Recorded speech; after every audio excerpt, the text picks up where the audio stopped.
তৃতীয় আৰু চতুৰ্থ বৰ্গৰ পদৰ পৰীক্ষাৰ দিন ঘোষণা কৰা হৈছে 15, 22 আৰু 29 ছেপ্টেম্বৰত অনুষ্ঠিত হ'ব তৃতীয় বৰ্গৰ পৰীক্ষা।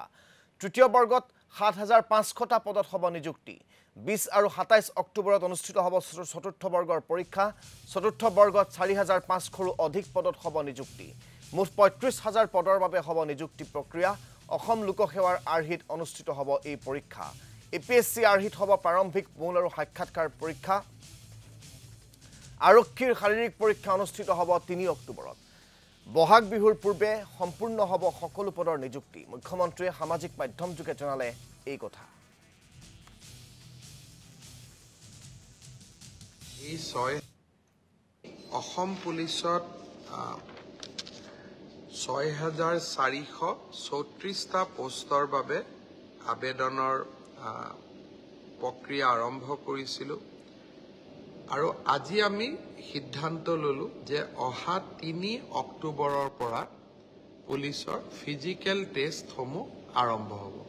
মোৰ লক্ষ্য হৈছে যে ফিজিকেল টেষ্ট, ৰিটেন আৰু ভাইভা তিনিওটা প্ৰক্ৰিয়া সম্পূৰ্ণ কৰি এই বিত্তীয় বৰ্ষতে আমি যাতে এই ৬,৪৩৪টা পদ ভৰ্তি কৰিব পাৰোঁ,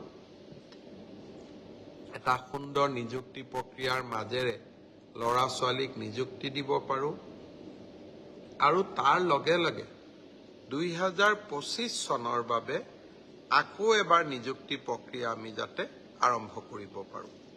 ADRE Assam direct recruitment examination, যাক আমি চমুকৈ ADRE বুলি কওঁ, ADREৰ গ্ৰেড 3 পোষ্টসমূহৰ পৰীক্ষা 15, 22 আৰু 29 ছেপ্টেম্বৰত অনুষ্ঠিত হ'ব।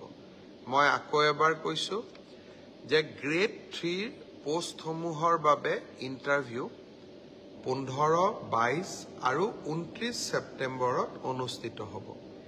এই পৰীক্ষা এইবাৰ লোকসেৱা আয়োগে পতা পৰীক্ষাৰ আৰ্হিত হ'ব। প্ৰথমতে প্ৰিলিমিনাৰী পৰীক্ষা হ'ব, তাৰ পিছত মেইনছ হ'ব আৰু মেইনছৰ পিছত আমি ভাইভা প্ৰক্ৰিয়াৰ মাজেৰে আমি সমগ্ৰ ইণ্টাৰভিউ প্ৰক্ৰিয়াটো সমাপ্ত কৰিম। ঠিক সেইধৰণে চতুৰ্থ শ্ৰেণীৰ বাবেও আমি একেটাই ব্যৱস্থা হাতত ল'ম। প্ৰথমতে প্ৰিলিমছ, তাৰপিছত মেইনছ আৰু তাৰপিছত ভাইভা ভচি। গ্ৰেড 4 বা চতুৰ্থ শ্ৰেণীৰ পদৰো প্ৰিলিমছ 20 আৰু 27 অক্টোবৰত অনুষ্ঠিত হ'ব।